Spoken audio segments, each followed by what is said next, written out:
जय हिंद, जय भारत साथियों, कैसे हैं। पहले तो उन सभी लोगों को शुभकामनाएं जिन्होंने इस बार आरएस का एग्ज़ाम क्रैक किया है। एक बार वापस हम आपके लिए हाजिर है कि आरएस मेंस का एग्ज़ाम हो चुका है। जिन लोगों के लिए और जिनका इंटरव्यू कॉल हो चुका है उनको तैयारी कैसे करनी है, क्योंकि आपके द्वारा जो एग्ज़ाम की घड़ी थी वो तो पार कर ली गई है। लेकिन साथियों, कई लोग क्या करते हैं, इंटरव्यू को बहुत ही ज़्यादा सॉफ्ट में ले लेते हैं। वो ये सोचते हैं कि इंटरव्यू तो कुछ नहीं है, क्या है, इंटरव्यू में तो हो जाएगा। और ऑब्वियसली सोचा भी ऐसा ही जाता है। क्या किया जाए जिससे कि इंटरव्यू में हम 70 से 80% मार्क्स ला सकें। कई लोगों की भिन्न भिन्न राय होगी, कुछ लोगों की अफवाहें भी होगी। तो साथियों, किसी भी अफवाह पे ध्यान नहीं देना है। मैं खुद उसी रास्ते से गुजर के आ चुका हूं जिस रास्ते से आप हैं, ठीक है ना। तो जैसा कि आपको मालूम है कि इस बार लगभग 1000 पोस्टों के लिए जितने भी 50% यानी डबल लिए गए हैं इस बार, तो उनके लिए अब क्या चांसेस है। लगभग हर 2 लोगों में से 1 लोग सेलेक्ट होंगे। अब ये आपकी किस्मत है, आपकी तकदीर है या आपकी मेहनत है कि आप कौन सी पोस्ट पाते हो। मैं तो एक ही चीज मानता हूं कि मनुष्य अपने भाग्य का निर्माता और भविष्य का अधिष्ठाता खुद होता है। कोई भी तकदीर ऐसी नहीं है, मनुष्य खुद लिखता है अपनी तकदीर। आप पे डिपेंड है। ऐसे कई लोग होंगे जो 100 नंबर के इंटरव्यू में 80+ मार्क्स भी ले आएंगे। बहुत से ऐसे जो बीरवान या जो जिसके कहते हैं ना विद्वान लोग होंगे, तो वो 80 के आसपास मार्क्स ले आएंगे, कुछ 70 के आसपास ले आएंगे। कुछ ऐसे होंगे जो 60, 50 और कुछ ऐसे होंगे 40 से 45 के बीच में रहेंगे। तो क्या आपको पता है साथियों, 40 और 80 के आसपास में यानी इनके बीच का जो एक फील्ड है उसमें कितना गैप रह जाता है आरएएस बनने में। या आप अगर मान लो इंटरव्यू में अच्छे मार्क्स गेन करते हो तो आप आरएएस या आरपीएस जैसी पोस्ट प्राप्त कर सकते हैं। और अगर आप इंटरव्यू में बहुत ही कम मार्क्स प्राप्त करते हो तो आपको कहीं ना कहीं आकर के लास्ट की पोस्ट में समझौता करना पड़ता है। तो इसलिए साथियों, कमर कस लीजिएगा, ढीला ना छोड़िएगा इसको। और रही बात, जहां से ज्ञान मिले वहां से ले लिया जाए। चाहे कोई भी ज्ञान दे रहा है, चाहे जिसने कभी इंटरव्यू दिया है, चाहे ना दिया है, चाहे खुद के कम मार्क्स आए हैं, चाहे अच्छे आए हैं, लेकिन हाँ, हर कोई कुछ न कुछ हमें सिखाएगा, तो हमें उसको सीखना ही है। ध्यान रहे। तो इसी कड़ी में आज हम चर्चा करेंगे कि आरएएस का जो इंटरव्यू है आगामी कब तक होने की संभावना है और उसके बाद उसमें क्या क्या क्वेश्चन पुटअप होंगे, आप कैसे एक 70 और 70+ का स्कोर आप प्राप्त कर सकते हो। यानी बहुत ही एक अच्छा स्कोर माना जाता है 70+ को। तो इसके लिए हम क्या करें जिससे कि आप 70+ का स्कोर प्राप्त कर सकें। तो साथियों, करते हैं बात, ऐसे कौन कौन से घटनाक्रम होते हैं या ऐसे कौन कौन से बेस होते हैं जिन पे इंटरव्यू चलता है। घबराने की जरूरत नहीं है। कुछ लोग कहेंगे कि इंटरव्यू में पढ़ने की जरूरत ही नहीं है, और मैं तो कहता हूं साथियों, बिल्कुल पढ़ना पड़ेगा। बिना पढ़े अगर कोई ये सोचता है कि मैं इंटरव्यू फाइट कर लूंगा, तो मेरे ख्याल से उस जैसा महानतम प्राणी और कोई हुआ ही नहीं है। क्योंकि बिना पढ़े ज्ञान नहीं होगा, और ज्ञान के बिना आपका कॉन्फिडेंस या आपका जो आत्मविश्वास का लेवल है वो इंक्रीज नहीं होगा। आपको क्या करना, कई लोग ये सोचते हैं साहब इंग्लिश यूज की जाए या इंग्लिश स्पोकन यूज की जाए। भाई, इंग्लिश तो हम राजस्थान के वासी है तो आपको पता ही है, सबकी बहुत ही बेहतरीन इंग्लिश है, कहने की जरूरत ही नहीं है, क्योंकि हम साउथ वालों के मुकाबले इंग्लिश में बहुत अच्छे, आप जानते ही है। बाकी तो मैं क्या कहूँ। खैर, एनीवे, तो इंग्लिश अच्छी नहीं होती है हमारी बेसिकली, क्योंकि हम लोग इंग्लिश में कमजोर होते हैं। लगभग हम लोग क्या है, सरकारी स्कूलों में पढ़े लिखे लोग हैं। हाँ, कुछ लोग प्राइवेट स्कूल से भी होंगे। इंग्लिश अच्छी नहीं है, फिर भी इंटरव्यू में घबराने की जरूरत नहीं है। मैं तो कह रहा हूं इंटरव्यू में इंग्लिश का कोई रोल नहीं है, क्योंकि ज्यादातर लोग जो आपसे इंटरव्यू में क्वेश्चन पूछते हैं वो भी हिंदी में ही होते हैं। मैक्सिमम लोग, हो सकता है कोई लोग इंग्लिश यूज करें, बट फ्लुएंटली इंग्लिश बहुत से कम लोग हैं जो यूज करते हैं। यूपीएससी में जरूर यूज होती है, हमारे यहाँ थोड़ा सा कम प्रचलन है। तो आरपीएससी में जो आरपीएससी के मेंबर्स हैं या जो एक्सपर्ट्स आएंगे वो बेहतरीन हिंदी जानते हैं, इसलिए आपको डरने की जरूरत कतई नहीं है। तो देखिएगा, सबसे पहले क्या करना है आपको, हम क्या करेंगे, हम आपको ये बताएंगे कि आपको कहां से तैयारी करनी है, कैसे तैयारी कर सकते हैं, हम तैयारी करने के लिए क्या किया जा सकता है, और सबसे पहले हमें किन बातों का ध्यान रखना है। अगर हम इंग्लिश नहीं जानते हैं तो कोई घबराने की जरूरत नहीं है। इंग्लिश के कीवर्ड्स जरूर याद रखिएगा। मैं बता दूं आपको, माना कि हम हिंदी यूज करते हैं, बट अगर थोड़ा सा भी इंग्लिश के कीवर्ड्स अगर हम यूज करते हैं तो बिल्कुल हमारे इंटरव्यू में 4 चांद लग जाते हैं। करना क्या है, क्या क्या पुटअप करते हैं, लीजिए करते हैं बात। सबसे पहले यहां सबसे पहले जब भी आप इंटरव्यू की बात करते हैं, पेन देना भाई, 1 मिनट।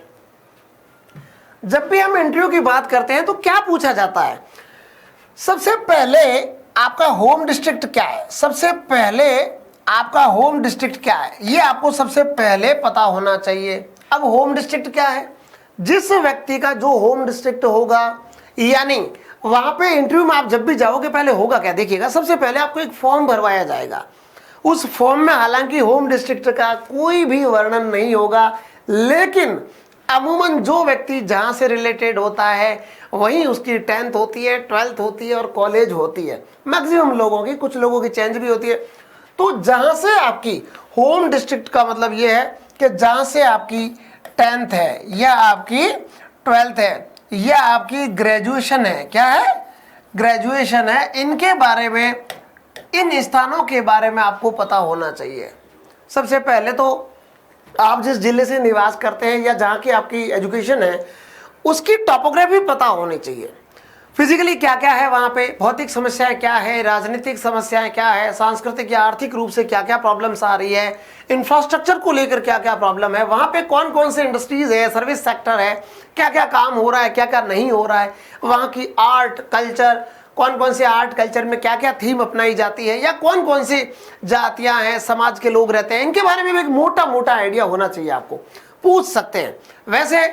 अच्छा, इसके अलावा जो आपका जिला है उसकी मूल समस्या क्या है, और अगर आपके पास देखिएगा एक एनालिटिकल अप्रोच होनी चाहिए जब भी वो कुछ सवाल पूछते हैं।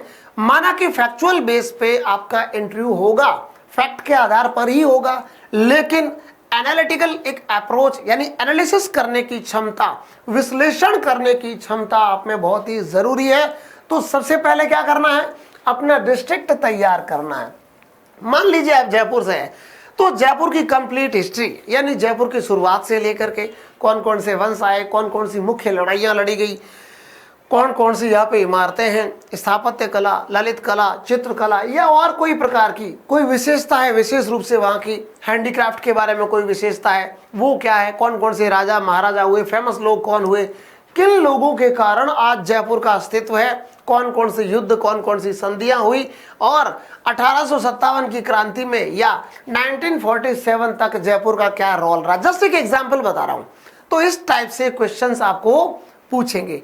फिर आगे बढ़ते हैं, अगला क्वेश्चंस क्या होगा, ये तो आपका होम डिस्ट्रिक्ट हो गया। उसके अलावा आप 12th से लेकर के यानी 12th से लेकर के जो ग्रेजुएशन तक के आपके सब्जेक्ट हैं, क्या है, 12th से लेकर के ग्रेजुएशन तक के जो सब्जेक्ट है आपके, उनके बारे में पूछेंगे। यानी आपके ग्रेजुएशन के स्पेशली जो 3 सब्जेक्ट है साथियों, उनके बारे में आपको पता होना चाहिए। पूछेंगे कि आपके क्या क्या सब्जेक्ट है। मान लो जैसे कि मेरे ज्योग्राफी थे, संस्कृत थी और इंग्लिश थी, तो ध्यान रखिएगा कि आपका एक आध सब्जेक्ट में से उसमें से एक्सपर्ट आपसे पूछेगा, क्योंकि ज़्यादातर लोग, अच्छा बता दूं, पहले लोग तो धुरंधर जो पुराने होते थे वो इंटरव्यू में ज़्यादा जाते थे।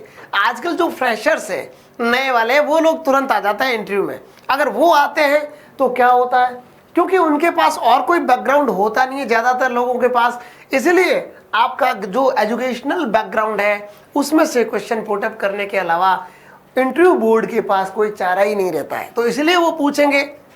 जैसे मान लो मेरे संस्कृत था, अब सपोज संस्कृत है, तो संस्कृत में से क्वेश्चन क्या क्या पूछ सकते हैं।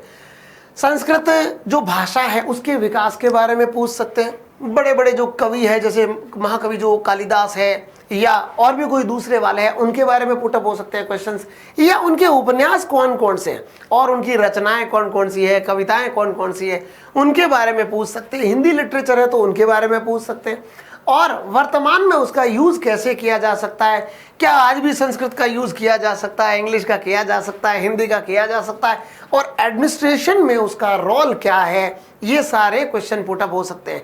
ज़्यादा आपको देखिएगा एक्सपर्ट बनने की ज़रूरत नहीं है, यहाँ एक्सपर्ट का कोई काम नहीं है, केवल ऊपरी तौर पर मोटे तौर पर जैसे मान लो मेरे दूसरा सब्जेक्ट था वो इंग्लिश था, अब हमें पता है कि इंग्लिश से क्या क्या क्वेश्चन पूछेंगे, तो इंग्लिश से सवाल क्या क्या होंगे। पहले तो इंग्लिश का जो डेवलपमेंट का इंग्लिश का जो एरा है, जो पीरियड है, उसके बारे में पूछेंगे कि इंग्लिश का विकास किस किस क्रम में हुआ, कहाँ से स्टार्टिंग हुई। फिर इंग्लिश के जो पोइट है, स्पेशली जो बड़े बड़े पोइट हैं, जैसे बर्नार्ड शॉ है, शेक्सपियर है, या पीबी शैले है, बहुत से लोग, एडमंड स्पेंसर है, तो उस प्रकार के जो बड़े बड़े पोइट है उनकी पोइट्री के बारे में, या मान लो सोनेट क्या है, ऑड क्या है, इनके बारे में पूछेंगे। फिर उनकी पोइट्री के बारे में, पोइट्री का मोटा मोटा सब्जेक्ट भी पूछ सकते हैं कि भाई मान लो आप अभिज्ञान शाकुंतलम के बारे में बता रहे हो, साहब कालिदास जी की रचना थी, कुमार संभव थी, अभिज्ञान शाकुंतलम थी, या रघुवंशम थी, तो उसकी विषय वस्तु क्या थी ये आपको पता होना चाहिए। यानी आपके तीनों सब्जेक्ट जो साइंस से है वो साइंस बैकग्राउंड के सब्जेक्ट तैयार करें, आर्ट्स के वो आर्ट्स के, और कॉमर्स बैकग्राउंड से या कोई कंप्यूटर बैकग्राउंड से है तो उससे रिलेटेड सवाल तैयार करें। आजकल टेक्नोलॉजी के सब्जेक्ट ज़्यादा है कई लोगों के पास है, तो जैसे कंप्यूटर से रिलेटेड अगर आपके पास कोई सब्जेक्ट्स हैं, देन आपको उसकी अच्छी तैयारी करनी है। और आपको ये भी देखना है कि आप अगर आरएएस बनने जा रहे हैं, आप आरएएस का इंटरव्यू देने जा रहे हैं, एज ए एडमिनिस्ट्रेटिव एक ऑफिसर बनने जा रहे हैं, आप एडमिनिस्ट्रेशन संभालने जा रहे हैं, जनता की सेवा में जा रहे हैं, तो ज़रूरी है कि आप अपने उस सब्जेक्ट का वर्तमान में कैसे यूज़ कर सकते हैं और भी बेहतर तरीके से आप अपने जो कार्य है या जो अपने जो टास्क है उनको पूरा करने में आपके पास जो बेसिक जो अचीवमेंट्स है, जो उपलब्धियां हैं, उनके बारे में आप कैसे कर सकते हो। ठीक है ना, तो ये सब चीज़ें मायने रखती है। चलिए तो हम आगे बात करते हैं और वापस अगला जो हमारा पार्ट है, अभी हमने कह दिया आपको होम डिस्ट्रिक्ट आपका तैयार हो गया। होम डिस्ट्रिक्ट के बाद आपका एजुकेशनल बैकग्राउंड है आपके, यानी बीए में या 12th में या ग्रेजुएशन में क्या क्या सब्जेक्ट थे उनको तैयार कर लिया। अब उसके अलावा अब यहाँ से महत्वपूर्ण टॉपिक शुरू होता है हॉबी। अगला जो टॉपिक है हॉबी है। कौन सा है? कौन सा है? हॉबी है। अब इस हॉबी में क्या है देखिएगा सबसे पहले आपको हॉबी रखनी है कि नहीं रखनी है, ये भी एक सवाल है। कई लोग हमसे पूछते हैं, पिछली बार भी पूछा, राजस्थान सब इंस्पेक्टर्स के इंटरव्यू बहुत सारे करवाए हैं मैंने, जब अभी इंटरव्यू होना बाकी है उनका भी शेष है। तो कई लोगों का एक सवाल था कि वहाँ पे सबके इंटरव्यू में हॉबी क्या रखी जाए, क्योंकि मैक्सिमम लोग हम ग्रामीण अंचल से आने वाले हैं, जो रूरल बैकग्राउंड है वहाँ पे स्पेशली हॉबी का ज़्यादा प्रचलन नहीं होता है। क्यों? क्योंकि हम हमारी आधारभूत आवश्यकताओं में ही उलझे रहते हैं, तो हॉबी का टाइम मिलता नहीं है। लेकिन फिर भी जिन जिन महाशय के पास, जिन जिन स्टूडेंट्स के पास अगर आपकी कोई हॉबी है तो बिल्कुल आप उसको चूज करना है। रही बात हॉबी, थोड़ा सा जो देखो हर एक इंसान की हॉबी अलग होती है, बनावटी हॉबी नहीं चाहिए आपको। ऐसा नहीं है कि मैंने तो कभी जिंदगी में क्रिकेट नहीं खोला और मैं कह दूं साहब मैं तो बस क्रिकेट खेलता हूं सर, यही मेरी हॉबी है, तो वहां मैं फंस जाऊंगा। वास्तव में जो कोई खेल खेलते हैं आप, या ऐसा कोई रचनात्मक कार्य करते हैं, कोई कविता लिखते हैं, कहानी लिखते हैं, या कोई चित्रकला है, या कोई और किसी कला में आपका रुझान है, then you have to mention, बिल्कुल आपको करना है। कोई घबराने की जरूरत नहीं है। अगर आप संगीत सुनते हैं, आप कविताएं लिखते हैं, आप कोई सॉन्ग सुनते हैं, या आप सिंगिंग करते हैं खुद ही आप, तो भी आपको क्या करना है, बिल्कुल बताना है। और ये ध्यान रखना है जब भी आप कोई अपनी हॉबी तैयार करते हो, सबसे पहले आप ये देखो कि उस हॉबी में से क्वेश्चन क्या क्या पुटअप हो सकते हैं। अब जैसे मान लो मेरे से पूछा था तो मेरी 3 हॉबी थी उसमें।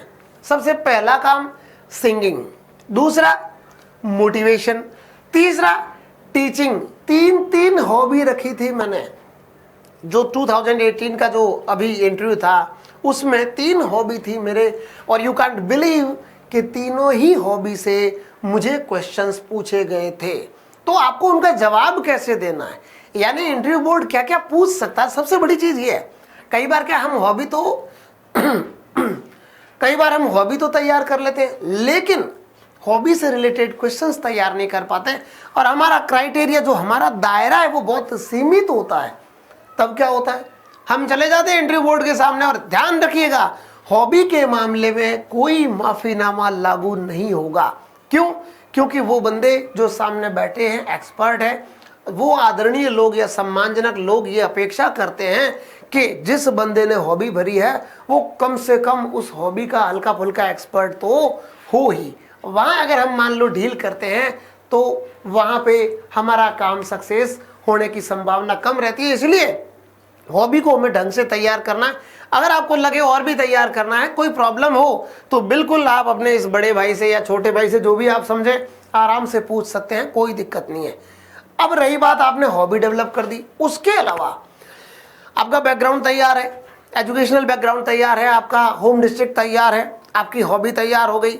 अब आप आइए जो आज का करंट का सब्जेक्ट है, यानी जो करंट के जितने भी मुद्दे हैं, करंट और प्लस IR, यानी इंडियन फॉरेन पॉलिसी कह सकते हैं हम, साथ में ये भी कह सकते हैं इसको IR या फॉरेन पॉलिसी, जो भारत की विदेश नीति है उसके संदर्भ में क्या क्या क्वेश्चन पुटअप हो सकते हैं। मैं बता दूं आपकी जानकारी के लिए, मेरे से भी पूछे गए थे। पंडित जवाहरलाल नेहरू जी से लेकर के आदरणीय मोदी जी तक जो भी हमारी फॉरेन पॉलिसी चली आ रही है उसके संबंध में मेरे से बहुत से क्वेश्चन पुटअप किए गए थे। यानी आदरणीय नेहरू जी के बारे में, आदरणीय स्वर्गीय इंदिरा गांधी जी के बारे में, राजीव गांधी जी के बारे में, और फिर बाद की जो हमारी पॉलिटिक्स है या जो आज की हमारी जो एक राजनीति है उसके संदर्भ में वैश्विक रूप से हम क्या कर रहे हैं या हमारा बेस क्या है, आज हम विदेश नीति में कहाँ पर है, 1947 में कहाँ थे और आज कहाँ पर है, इसके संबंध में बिल्कुल पूछा जाता है। कभी गुजराल डॉक्ट्रिन के बारे में पूछते हैं, कभी नेबरहुड फर्स्ट पॉलिसी के बारे में पूछते हैं, कभी एक्ट ईस्ट और लुक ईस्ट पॉलिसी के बारे में पूछते हैं। तो कुल मिला के हमें पूरा कंप्लीट अपनी तरफ से फॉरेन पॉलिसी को तैयार करना है, रटना नहीं है साथियों। इंटरव्यू रटने का खेल नहीं है, इंटरव्यू तो एक समझ स्थापित करने का खेल है। ओवरऑल पर्सनालिटी चाहिए उसके लिए। कई लोग कहते हैं साहब कि ढंग से बैठना आना चाहिए, ढंग से चलना आना चाहिए। अरे भाई ये चीजें ठीक है, माना कि एक जस्ट लाइक आपको ऐसा बिहेव करना है ऑफिसर की तरह, माना ठीक है, अच्छा रहता है। आप एक सभ्य नागरिक की तरह अगर जाते हैं, रूम में एंट्री करते हैं, मे आई कम इन सर करते हैं और हाथ जोड़ के या मान लो बिना हाथ जोड़े अभिवादन करते हैं, आप थोड़ा सा हल्का सा झुक के हल्की सी मुस्कुराहट के साथ, तो अच्छा रहता है। मान लिया बैठने का ढंग आपका अच्छा होना चाहिए। कई लोग जो स्टैच्यू बन जाते हैं, कहते हैं वहां जाकर के आपको हाथ ही नहीं हिलाने, ऐसे बैठना है जैसे कोई स्टैच्यू है। भाई हमें ऐसा नहीं करना। मैं सब इंस्पेक्टर, जब मैंने सब इंस्पेक्टर दिया था तब मैं स्टैच्यू बन के बैठ गया था, तो मेरे 50 में से 21 मार्क्स आए थे ओनली, या 22 थे आई थिंक, उतने मार्क्स आए थे। और जब स्टैच्यू बन के नहीं बैठा इस 18 वाले RS में तो 80+ मार्क्स है। तो ऐसा कैसे होता है? तो आपको क्या करना है, आपका जेस्चर पोस्चर भी होना चाहिए, आई कांटेक्ट आपका प्रॉपर होना चाहिए, जितने मेंबर्स है उनके साथ होना चाहिए। कम्युनिकेशन स्किल भी मायने रखता है, पावर ऑफ लीडरशिप भी जरूरी है, या आप जो बात कर रहे हैं उसके संदर्भ में आप जो तर्क दे रहे हैं वो भी जरूरी है, यानी ज्ञान भी जरूरी है, नॉलेज बहुत जरूरी है। अगर कोई ये कहता है कि बिना नॉलेज के ही इंटरव्यू सफल हो जाता है तो इंटरव्यू सफल नहीं होता।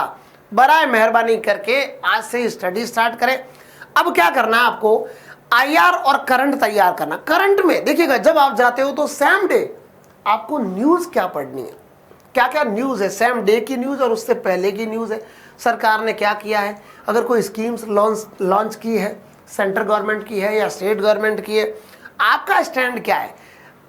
जब भी आपको इंटरव्यू बोर्ड के द्वारा यह पूछा जाए कि आपको क्या करना है, यानी सरकार की कोई स्कीम्स है या सरकार का कोई स्टैंड है, सरकार कोई बात कहना चाह रही है, अदालत में किसी मुद्दे को लेकर बात करना चाह रही है, तो ध्यान रहे ऑफिसर का स्टैंड वही रहना चाहिए जो सरकार का है। हाँ, अगर कुछ चीज आपको इलीगल लग रही है या आपको थोड़ा सा आप उनसे असहमत है सरकार से, तो आप हल्का सा उसमें हल्का सा ये कह सकते हैं कि साहब अगर मान लो ऐसा है, मैं अगर सिस्टम में हूं तो इस थोड़ी सी जो कमी है इसको सुधारने का प्रयास कर सकता हूं। पॉजिटिव रहना है, नेगेटिव एटीट्यूड आपका कभी नहीं रहना चाहिए, सरकार के प्रति भी नहीं रहना चाहिए और किसी दूसरे संगठन के प्रति, जनता के प्रति भी नहीं रहना चाहिए। ध्यान रखिएगा, जब भी आप किसी क्वेश्चन का जवाब दें तो जवाब आपका लोक हित को ध्यान में रखते हुए, पब्लिक इंटरेस्ट को ध्यान में रखते हुए आपका जवाब होना चाहिए, तब जाकर के आपका इंटरव्यू बहुत ही बेहतरीन होगा। इसके अलावा वो और क्या क्या पूछ सकते हैं। इसके अलावा जो आपके आरएएस के सब्जेक्ट है, हमें पता है हम जीके के सारे सब्जेक्ट पढ़ चुके हैं जो बेसिक ज्योग्राफी है, हिस्ट्री है, पॉलिटी है, इकोनॉमिक है, साइंस है, वो तो है ही है। खैर इसके अलावा सुनिएगा, पब्लिक एड आपने पढ़ा है क्योंकि तीसरे पार्ट में एथिक्स आपने पढ़ा है, वो भी उसका पार्ट है। सोशियोलॉजी आपने पढ़ा है, वो भी उसका पार्ट है। तो इन सब्जेक्ट को ढंग से तैयार करना है। एथिक्स क्या है, नैतिकता क्या है, या गांधी के अनुसार क्या है, गीता के अनुसार क्या है, गीता वर्तमान में कैसे उपयोगी हो सकती है, आप लिख चुके हैं, सारे ही लोग विद्वान हैं। मैं तो एक चीज़ मानता हूँ कि मैं आरएएस इंटरव्यू देने वाले व्यक्ति को कभी नौसिखिया नहीं समझता। क्यों? वो महाज्ञानी है। मैं तो ये मानता हूँ कि आज के इस भव्य सागर में जिसने आरएएस का मेंस क्रॉस कर दिया वो अपने आप में महान है। कितनी तपस्या करनी पड़ती है उस आरएएस मेंस के लिए।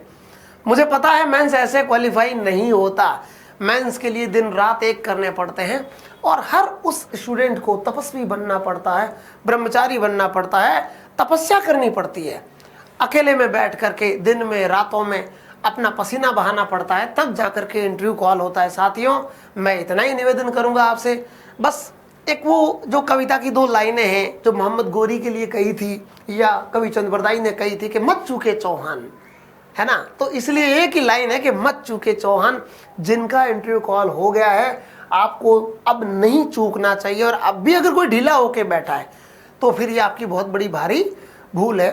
अच्छा, एक चीज़ और बताना चाहूँगा, राजस्थान सरकार का और राजस्थान पब्लिक सर्विस कमीशन का, आरपीएससी का, आज तक का मैंने जो ट्रैक देखा है, ठीक है कभी कभार थोड़ी लेट लतीफ़ी हो जाती है, कई प्रकार के कारण होते हैं उसमें, लेकिन वास्तव में जितना ईमानदारी के साथ काम हमारे यहाँ होता है, स्पेशली मैं आरपीएससी से पाला पड़ा है काफ़ी, तो जितना ईमानदारी के साथ काम होता है उतना अन्यत्र जगह थोड़ा हो सकता है मैंने नहीं देखा हो या मुझे एक्सपीरियंस नहीं हो, वो अलग बात है। लेकिन हाँ, मुझे इतना पता है कि यहाँ बहुत अच्छा और ऑनेस्टली काम होता है। बिल्कुल आप अफवाहों पे ध्यान ना दें।